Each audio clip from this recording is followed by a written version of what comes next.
Però la marxa que he guanyat podria dir-te que el títol ho diu tot. Es diu Fènix perquè fa referència al transcurs o a la meva evolució, podríem dir, com a compositor, ja que he estat dedicant-me a estudiar composició i l'evolució que es veu des de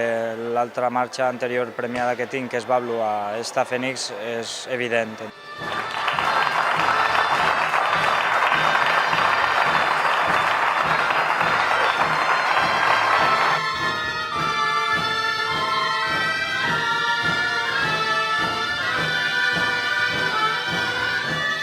Sí, aquesta és la segona edició del concurs de composició de música festera del Verger. Ha hagut molta participació de compositors, 19 obres s'han presentat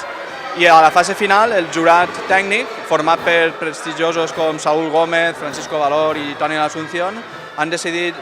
només passar al final 3 obres. Una cosa és la música funcional, és a dir, la música que va funcionar més en la música festera, que és música per a carrer, que és el que més entra, diguem, per l'orella al públic, i una altra cosa és tècnicament, a nivell compositiu i a nivell harmònic, com està desenvolupada l'obra. Verdaderament les 3 estaven espectacularment bé, però nosaltres hem destacat una que creiem que tenia un plus més en quant al nivell compositiu, però evidentment el públic pot entrar-li per l'orella a una altra, que qualsevol de les 3 hagués estat digna guanyadora.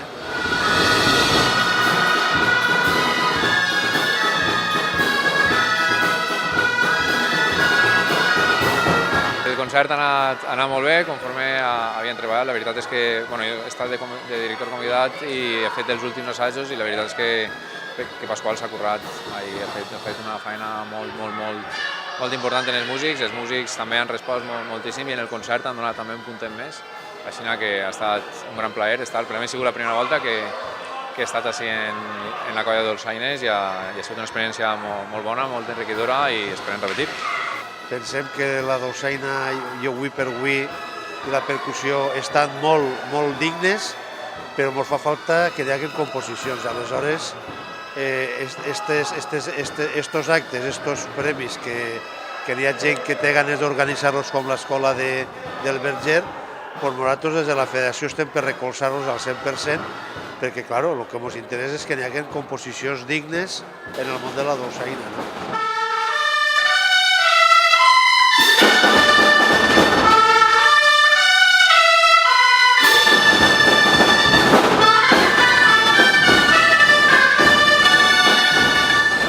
Escolars o els que estan en un nivell més baix han tingut oportunitat també de tocar junt amb els altres i és una manera també d'ells motivar-se per a seguir creixent i seguir continuant en el camí de la música, que és un camí a molt llarg plaç.